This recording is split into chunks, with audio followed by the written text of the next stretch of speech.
नमस्कार, भारत 24 देख रहे हैं आप और आपके साथ हूं मैं आयुषी शेखावत। बुलेटिन की शुरुआत, देश में इस साल सर्दी का अजीबोगरीब मौसम देखने को मिल रहा है। एक तरफ जम्मू कश्मीर और लद्दाख जैसे पहाड़ी इलाकों में मौसम शुष्क रहा है, जबकि मैदानी इलाकों में लोगों को कड़ाके की सर्दी का सामना करना पड़ रहा है। वहीं मौसम विभाग का कहना है कि उत्तर भारत के राज्यों में सर्दी का सितम जारी रहने वाला है और सिर्फ इतना ही नहीं, लोगों को कड़ाके की सर्दी के साथ घने कोहरे से भी जूझना पड़ेगा। दिल्ली, उत्तर प्रदेश, हरियाणा, चंडीगढ़, राजस्थान और मध्य प्रदेश के कई इलाकों में अगले 5 दिनों तक घना कोहरा छाया रहने वाला है। अगले 3 दिन भी लोगों के लिए काफी भारी साबित होंगे। इसकी वजह यह है कि 3 दिनों तक शीतलहर चलने वाली है, जिसके चलते गंभीर कोल्ड डे जैसे हालात रहने वाले हैं। Most likely it might be weather, but I'm not sure because they didn't clearly mention to us. But it was a big hassle, big pain for the passengers, just waiting over there and no clue what's happening, what's going on, and when is the flight going to operate actually. So, yeah, it's kind of big hassle. यहाँ तो समय पे आई है, but वहाँ पुणे में 1 घंटा late थी। पुणे में 1 घंटा लेट थी। क्या वजह बताया गया आपको लेट होने का? हाँ, फॉगी था, फॉग की वजह से था। नहीं, ऐसा भी कुछ नहीं है। आजकल तो सारा आ ही रहा है न्यूज़ में भी कि फॉग की वजह से फ़्लाइट्स लेट हो रही हैं। पर उन्होंने हम लोग जब तक वेट कर रहे थे तब तक उन्होंने ध्यान भी रखा है, स्नैक्स सब दिए थे हमें, तो इट वाज ओके। फिरोजाबाद में सर्दी का सितम जारी है, पारा 7 डिग्री सेल्सियस पहुंच गया है। देखिए हमारे संवाददाता की रिपोर्ट।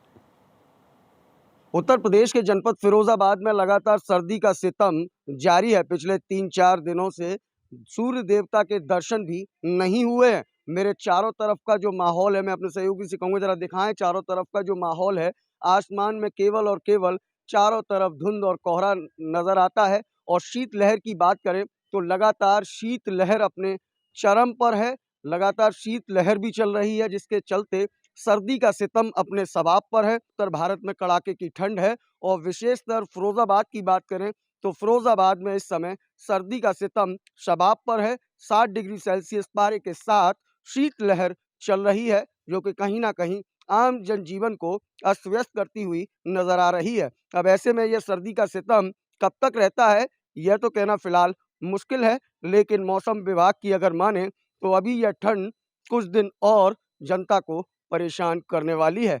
फिलहाल इस मौसम अपडेट में इतना ही। अपने सहयोगी मयंक शर्मा के साथ मैं देवाशीष शर्मा, भारत 24 के लिए एक विशेष संवाद।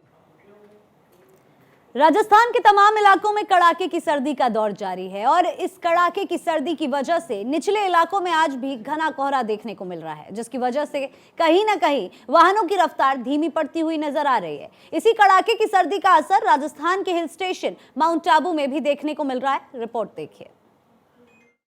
प्रदेश में आज भी कड़ाके की सर्दी का दौर जारी है और इस कड़ाके की सर्दी की वजह से कहीं ना कहीं सामान्य जनजीवन जरूर प्रभावित होता है। तापमापी के पारे की बात की जाए तो तापमापी का पारा आज -1 डिग्री पर, तो कई इलाकों में हल्की बर्फ की परत यहाँ पर देखने को मिल रही है। इस कड़ाके की सर्दी से कहीं ना कहीं सामान्य जनजीवन जरूर प्रभावित है। वहीं निचले इलाकों की बात की जाए तो निचले इलाकों में आज भी घना कोहरा देखने को मिल रहा है। ऐसे में जहाँ मौसम विभाग की माने तो आने वाले दिन भी कहीं ना कहीं कड़ाके की सर्दी भरे होंगे। सहयोगी छगन राणा के साथ कमलेश प्रजापत, भारत 24, माउंट आबू, सिरोही।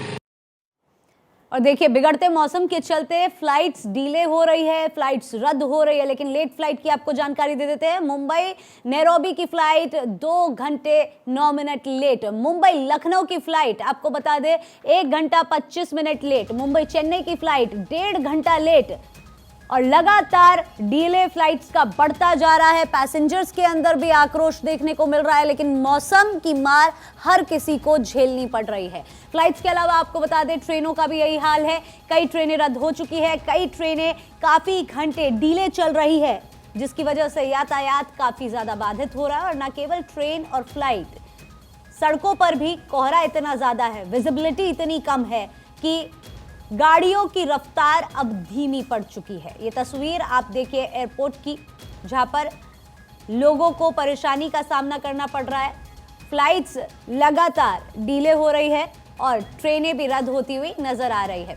अस्मित हमारे साथ पटना से जुड़ चुके हैं, कमलेश हमारे साथ माउंट आबू से जुड़ चुके हैं। आप दोनों फिलहाल जहां पर मौजूद है। मैं समझ सकती हूँ सर्दी बहुत ज़्यादा होगी, स्टूडियो में तो मैं इतना महसूस नहीं कर पा रही हूँ ठंड को, लेकिन अस्मित सबसे पहले आपका हाल जानना चाहूँगी, वहां पर क्या टेम्परेचर है, कितना लोगों को परेशान होना पड़ रहा है?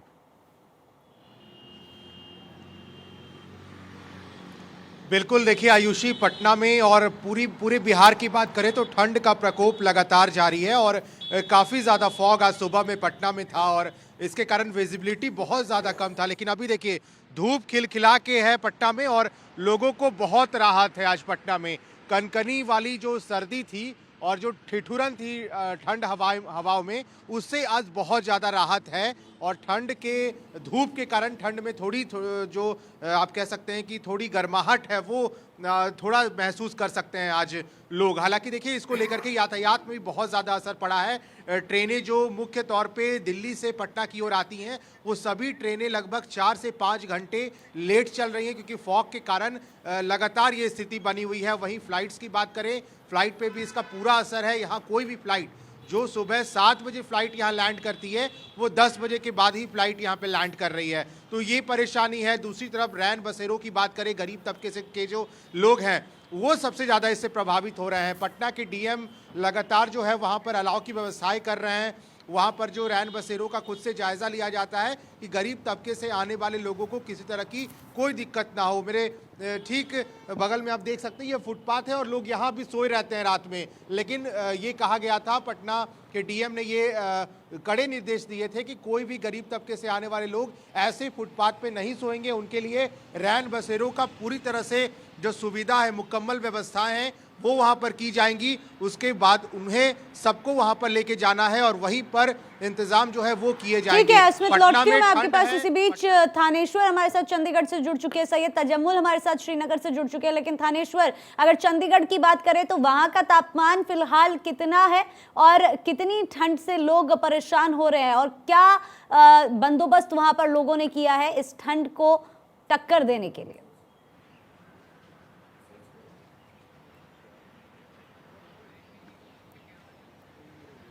थानेश्वर, आवाज मिल रही है आपको मेरी?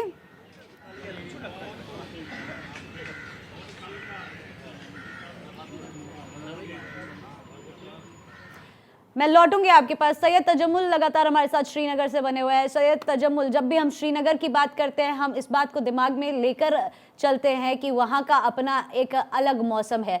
फिलहाल जिस तरह से टेम्परेचर मैदानी इलाकों में ड्रॉप होता हुआ नजर आ रहा है, अगर हम पहाड़ों की बात करें तो वहाँ का क्या हाल है? आयुषी, जिस तरह से आपने कहा कि श्रीनगर, जम्मू, लद्दाख का एक अपना मौसम है और इसी मौसम से मुल्क में इसकी इम्पोर्टेंस अलग से है। और कहते हैं कि कश्मीर चले।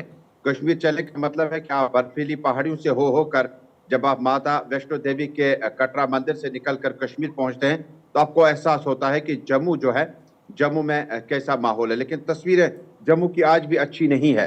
पहले मैं आपको तस्वीरें दिखा दूं कि कोहरा जो है वो कितना छाया हुआ है। और जम्मू एयरपोर्ट पे, श्रीनगर एयरपोर्ट से और जम्मू के आसपास में अगर आपने आज चलना है तो आपको बहुत ज्यादा एहतियात करना होगा क्योंकि लाइट है यानी रोशनी जो है वो बिल्कुल नहीं है। अब रात का टेम्परेचर जो है वो -5, -6 के आसपास श्रीनगर रहा, पुलवामा, कुपवारा, बांडीपोरा, गांधरबल रहा और इसी तरह से जम्मू का रियासी +7, जम्मू प्रॉपर +5 में रहा और इस तरह से लेह, कारगिल, नोबरा जो है -7, -8, -9 के बीच में गुजरा। अब पर्यटकों का क्या हाल है? कश्मीर में आते आते जब बर्फबारी नहीं होती और जम्मू में आपको कोहरा धुंध छाया हो तो इसका मतलब है कि गेयर रिवर्स में लगा है। यानी अब जो आम सुर्खियां इस वक्त अखबारात में लगी होती है वो ये है कि सर्दियां जम्मू में है और गर्मियां कश्मीर लौट आई है। जिस तरह से महाराजा के टाइम से जम्मू कश्मीर के प्रशासन का दरबार मुंह सर्दी की वजह से जम्मू मुंतकिल होता है और उसके बाद गर्मी की वजह से श्रीनगर मुंतकिल होता है। ये मुझे लगता है कि मुल्क में पहला ऐसा स्टेट है, यूटी है, जहां पर सर्दी की वजह से प्रशासन को, एलजी इंतजामिया को या कल को चीफ मिनिस्टर जब आए उन्हें मुंह करना पड़ता है। लेकिन उल्टा पड़ गया सब कुछ क्योंकि आयुषी जम्मू में गर्मी है और श्रीनगर में जो है वहाँ बहुत ज्यादा गर्मी है। ठीक है, तो बिल्कुल ही अलग मौसम वहां पर देखने को मिल रहा है। सैयद तजम्मुल, लौटती हूँ मैं आपके पास। थानेश्वर लगातार चंडीगढ़ से हमारे साथ बने हुए हैं। थानेश्वर, चंडीगढ़ में फिलहाल तापमान क्या है और वहां पर लोग किस तरह से डील करते हुए इस ठंड के साथ नजर आ रहे हैं?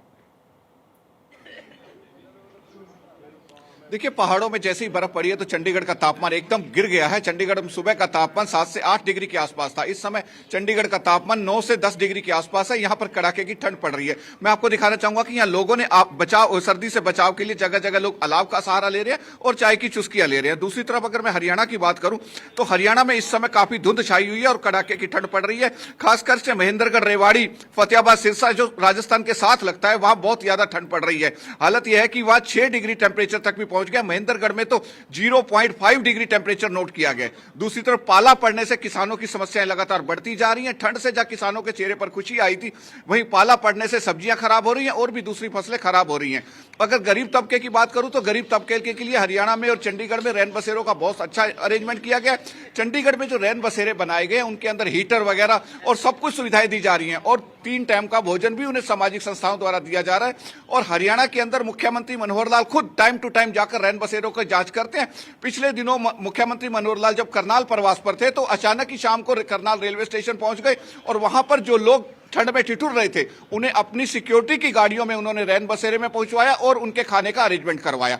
तो अगर मैं कहूं कि रैन बसेरों में बहुत अच्छा अरेंजमेंट चल रहा है तो कोई अतिशयोक्ति नहीं होगी। ठीक है, चंडीगढ़ से ये हमारे साथ थानेश्वर थे, लेकिन अब आपको लखनऊ ले चलते हैं जहां से पीयूष हमारे साथ जुड़ चुके हैं। पीयूष, लखनऊ का क्या मिजाज आज नजर आ रहा है? क्या नवाबों के शहर में भी ठंड का कहर उतना ही है जितना बाकी जगह पर देखने का मिल रहा है? बिल्कुल उतना ही है। आज का तापमान लगभग 6 से 7 डिग्री के बीच में बना हुआ है लगातार, और कल तो पूरे दिन धूप नहीं निकली थी और उस वजह से तापमान और कम हो गया था और ठंड लगातार बढ़ी हुई थी। कोहरे का भी आलम यही था कि कल सड़कों पे, और कल थोड़ी आज भी वही हालत है, सड़कों पे पूरे दिन 24 घंटे लगभग बिल्कुल शांति बनी रही। जो रिक्शे वाले थे इस चक्कर में कि कोई साधन लेने नहीं आ रहा, कोई ग्राहक नहीं आ रहा, लोग बैठ के अलाव ताप रहे थे। मतलब सड़कें भी सूनी हो जा रही, ये ठंड का आलम है कि लोग घर में रहने को मजबूर हो जा रहे हैं। तो ठंड तो बहुत है, कोहरे का कहर भी लगातार चल रहा है। वहीं उत्तर प्रदेश के दूसरे शहर कानपुर की बात करें तो उत्तर प्रदेश के सबसे ठंडे शहरों में उसको गिना जा रहा है। इसमें तापमान 2.4 डिग्री तक जाके गिर गया। अब ये समझिए ये आलम है उत्तर प्रदेश का। तो ठंड बहुत है और यहाँ पे जो भी छुट्टियां हैं वो कर दी जा रही है, सरकार के सिर्फ प्रिकॉशंस लिए जा रहे हैं, लेकिन जितने भी मेजर लिए जाए लेकिन ठंड का आलम कम होने का नाम नहीं ले रहा। 2 से 3 दिन का और मार्जिन बढ़ा दिया गया। ये हालत अभी और बरकरार है। ठीक है पीयूष। कमलेश हमारे साथ लगातार माउंट आबू से बने हुए हैं। माउंट आबू को राजस्थान का हिल स्टेशन कहा जाता है, क्या हिल स्टेशन वाला ही तापमान वहां पर कमलेश देखने को मिल रहा है? देखिए, बिल्कुल सही कहा आयुषी आपने कि माउंट आबू राजस्थान का हिल स्टेशन है और यहाँ पर जो सर्दी की जो फीलिंग होनी चाहिए वो बिल्कुल नज़र आ रही है, लेकिन तस्वीरें आज कुछ बदली हुई नज़र आ रही है। देखिए, दिखाना चाहूँगा हवा की जो गति है, उस गति को देख करके अंदाजा लगाया जा सकता है कि माउंट आबू में कड़ाके की सर्दी और शीतलहर का जो प्रकोप है वो जारी है। कहीं ना कहीं निचले इलाकों में बात करें, राजस्थान के जो अलग इलाके हैं, जयपुर हो, उदयपुर हो, बीकानेर हो, ये जो तमाम इलाके जो पंजाब और हरियाणा के बॉर्डर से लगते हुए हैं, इन तमाम इलाकों में कड़ाके की सर्दी और घना कोहरा देखने को मिल रहा है। घना कोहरा होने की वजह से कहीं ना कहीं वाहनों की जो रफ्तार है आयुषी वो धीमी पड़ती हुई नजर आ रही। और माउंट आबू के खास करके टेम्परेचर की बात करें तो आज का जो टेम्परेचर है -1 डिग्री रिकॉर्ड हुआ है। तस्वीरें बेहद खूबसूरत है, लेकिन सर्दी से बचने के लिए कहीं ना कहीं अलाव की आवश्यकता यहाँ पर पड़ती है।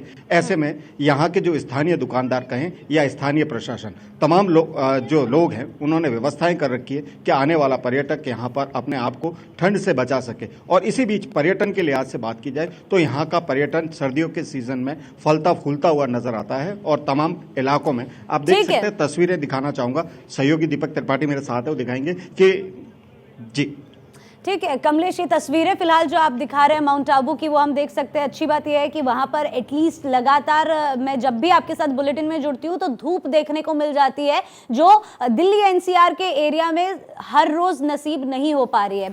आप सभी का मेरे साथ जुड़ने के लिए बहुत बहुत शुक्रिया। और जैसा कि हमेशा इस बुलेटिन में मैं कहती हूँ, आप सब अपना ख्याल रखिएगा क्योंकि ये ठंड किसी को भी बीमार कर देने के लिए काफी है। ठंड का प्रकोप लगातार हर किसी को झेलना पड़ रहा है, फिर चाहे वो यातायात को बाधित कर रहा हो या फिर विजिबिलिटी की दिक्कतों का सामना लोगों को इस ठंड के चलते करना पड़ रहा हो। ये 6 तस्वीर आपकी टीवी स्क्रीन पर दिल्ली, माउंट आबू, जालंधर, कानपुर, फिरोजाबाद और मुरादाबाद से ये तस्वीरें आपकी टीवी स्क्रीन पर। लोग रजाइयों के अंदर घुसे हुए हैं। माउंट आबू में जहां एक और पेड़ पौधों के ऊपर हल्की बर्फ की परत देखने को मिल रही है, तो वहीं दिल्ली में कोहरा इतना बुरा कि विजिबिलिटी बिल्कुल ना के बराबर।